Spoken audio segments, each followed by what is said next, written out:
Fala aí, galera do nono ano, como é que estão vocês? Espero que vocês estejam bem, tanto vocês como seus familiares, mesmo nesses tempos difíceis. Espero que todos estejam guardados pela mão poderosa do nosso Deus Altíssimo. Galera, é o seguinte, nós vamos começar mais uma semana de aula aí dessa forma, né? Segunda semana, ciclo 2 do segundo bimestre. E eu quero incentivar vocês a assistirem as videoaulas, hein, galera? Por favor, assistam as videoaulas. Um tempo pequeno onde vocês podem aí estudar um pouquinho e isso vai ajudar vocês no aprendizado, tá bom, gente? Então assistam as videoaulas. Não fiquem só pesquisando na internet e tentando botar na produção acadêmica. Tem muita gente se dando mal nas suas respostas da produção acadêmica porque estão só copiando e colando. Então, por favor, vamos lá, gente, assistir as videoaulas. Isso vai ajudar vocês a responder melhor essas produções acadêmicas e também no seu aprendizado, tá bom? Então, além de assistir a videoaula, você vai fazer o seguinte, vai fazer uma leitura das páginas 108 a 112 essa semana, do livro de vocês, e por último, fazer as atividades da página 112 a 115. Bom, na quinta-feira, eu vou postar as correções aí dessas atividades para vocês. Joia? Então, essa semana nós vamos falar um pouquinho a respeito dos conflitos armados na República Velha. De fato, é uma revisão do que nós estudamos ano passado. Esse foi o último assunto que nós estudamos ano passado, e alguns de vocês estão muito bem, conhecem muito bem o assunto, e já estão craques, porque fizeram excelentes trabalhos, inclusive ano passado, sobre esses assuntos. Nós vamos falar então sobre esses conflitos armados.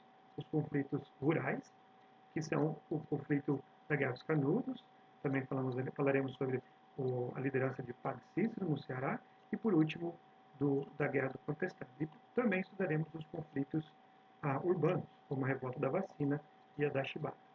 Legal, galera? Então vamos lá, vamos em frente. Vamos falar um pouquinho então da Guerra dos Canudos. Só lembrando a vocês aí que a Guerra dos Canudos ela aconteceu no interior, nordestino, mais especificamente na Bahia, entre 1896 e 1897.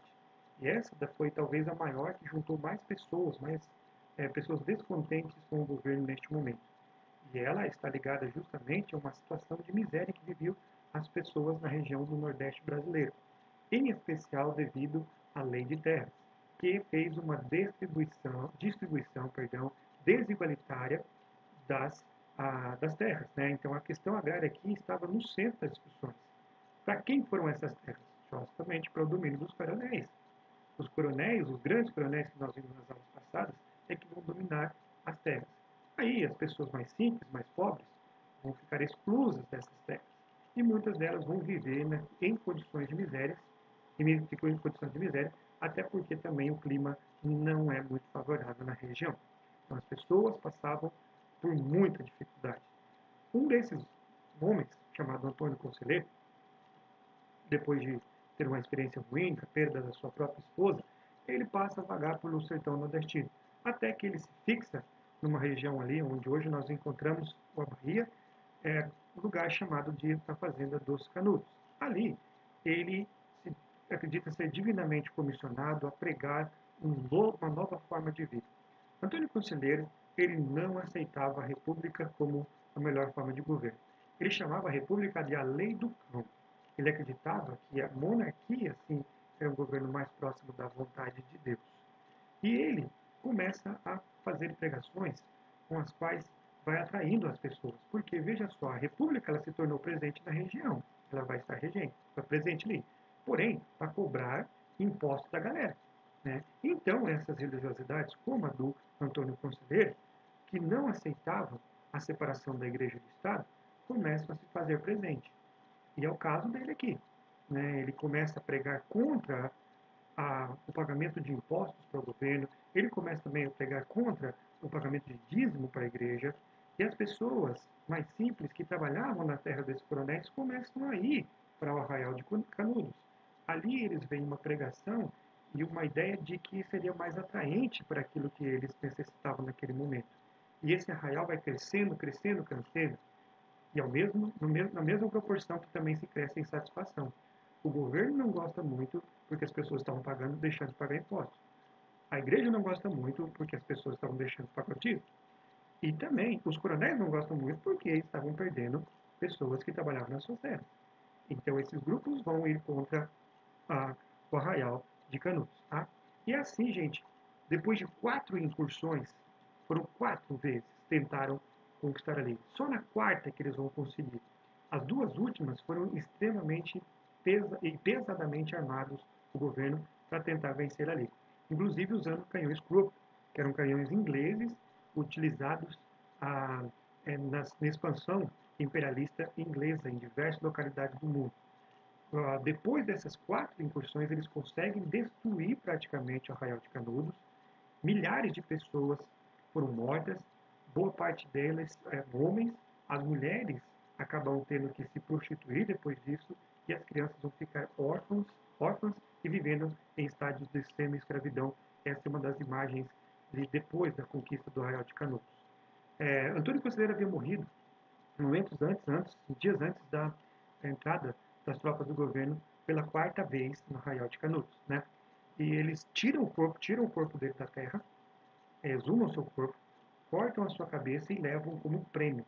Essa foi a ideia do governo para mostrar a sua força para finalizar com a Guerra dos Canudos. Outro movimento aqui rural e também messiânico é o de Padre Cícero. Padre Cícero, ele foi um padre que, além, por exemplo, do Antônio Conselheiro, outros pregadores também começam a reunir milhares de pessoas. E foi o caso de Padre Cícero.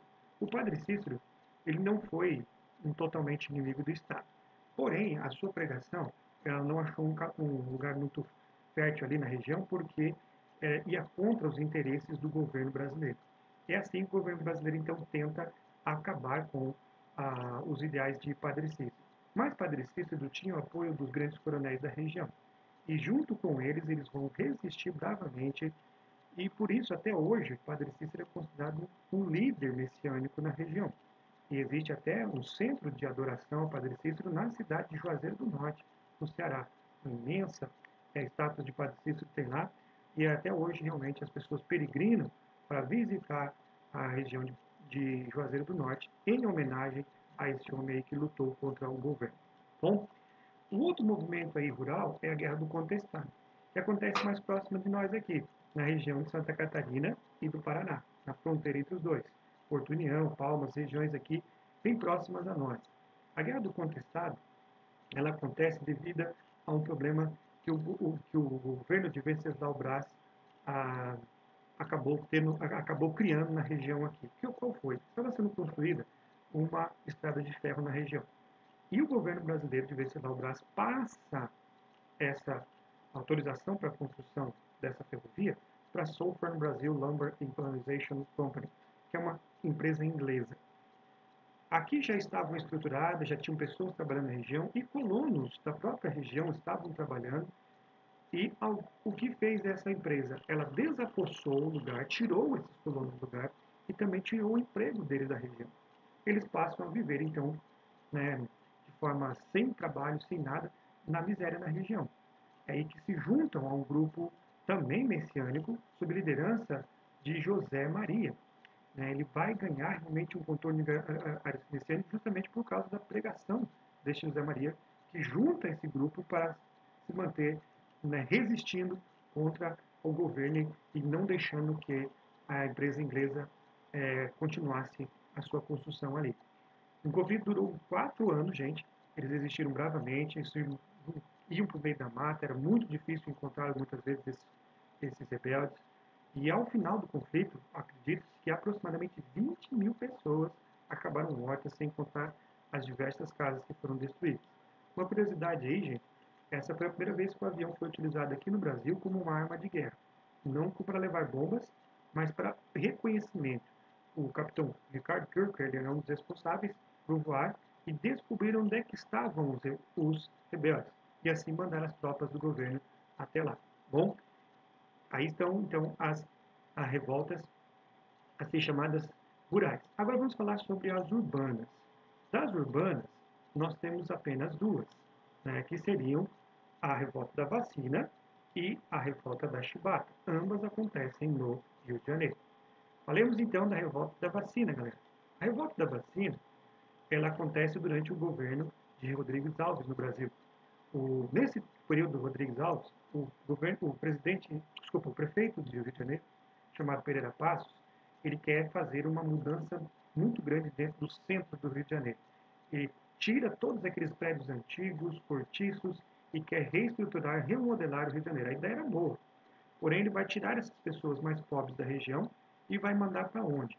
Vai levar para lugares onde vão ser criadas favelas, para os morros. É a partir desse momento que os morros do Rio de Janeiro começam a ser ocupados por pessoas que não tinham onde morar. Os cortiços eram lugares onde eram diversos quartos juntos, com um banheiro público entre eles somente, onde as pessoas mais pobres podiam viver. E, então, o que faz o Pereira Passos é o chamado bota abaixo. Ele vai derrubar esses prédios, vai tentar alargar as avenidas, deixar o centro mais bonito. Porém, vai expulsar indistintamente essas pessoas mais pobres da região que vão se concentrar em localidades de periferia. Bom, aqui você vai ver então essas fotos do bota abaixo, alguma para a construção de avenidas maiores, como você vê ali embaixo, né? Grandes avenidas vão ser abertas, e também, só que os cortiços mais populares ali no meio ali foram destruídos, demolidos, para poder implementar essa política do Pereira Passos ali. Junto a essa política de modernização do centro de Rio de Janeiro, ele também quer sanear e deixar mais saudável o Rio de Janeiro. E aí, ele manda essa tarefa para o nosso amigo Oswaldo Cruz. Oswaldo Cruz é um sanitarista que vai receber essa tarefa de tentar criar uma reforma sanitária, acabando especialmente com o surto de febre amarela que estava assolando o Brasil. Essa é uma charge da época, onde você vê ali o nosso amigo, né, Oswaldo Cruz fazendo uma limpa, tentando assim no povo ali, tentando encontrar os focos desses problemas. E, normalmente, quem seriam esses? São as pessoas mais pobres, que são retiradas e lançadas para a favela. Então, você vê que é uma charge muito forte do período ali em que houve a revolta da vacina. E o estopim de toda essa revolta foi justamente quando foi estabelecida a vacinação à força. E somada a essa própria situação que nós vemos lá, desocupação, as condições de vida péssimas na região, vai levar essa revolta da vacina em novembro de 1904. Ela dura apenas 5 dias, mas uma população inflamada, junto com pessoas que queriam a manutenção da monarquia, e outros grupos, como até soldados, né, que vão se auxiliar à população, virando bondinhos no centro de Rio de Janeiro, causando um certo caos na cidade. O governo atua duramente e a revolta ela é vencida em apenas 5 dias. Bom, e a última aqui, revolta, é a revolta da Chibata, liderada por João Cândido. Essa revolta acontece dentro da Marinha Brasileira, porque a Marinha, naquela época, após a abolição da escravatura, antes do final a, do Brasil Império, né, em 1888, muitos marinheiros eles eram ex-escravos.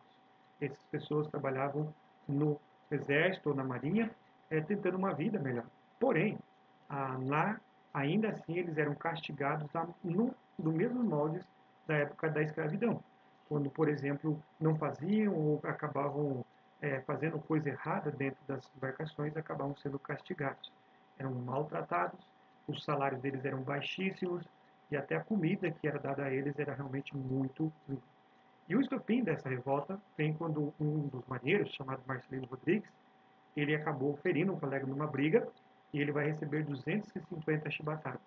Aí, liderados pelo João Cândido, eles vão tomar o encoraçado Minas Gerais e junto com Minas Gerais também vai ter um outro encoraçado chamado São Paulo e vão colocar um ao lado do outro, ameaçando bombardear o Rio de Janeiro. E a proposta deles era simples, eles precisavam acabar com os maus tratos dentro da marinha e melhorar as condições de trabalho desses marinheiros. Bom, aí você vai ver inclusive nessa próxima aí a imagem de João Cândido e outros lendo o manifesto que eles criaram. O Hermes da Fonseca, que era o presidente na época, ele vai ceder aos revoltosos, né, até que eles fossem desarmados.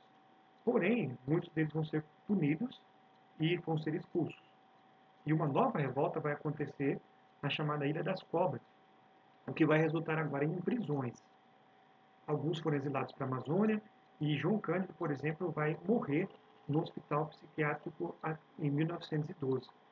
E interessante que ele inicialmente cede, posteriormente ele acaba enviando esses revoltosos para diversas regiões. Bom, gente, acredito que é isso daí. Espero que vocês tenham entendido. Isso aí tem algumas das referências bibliográficas.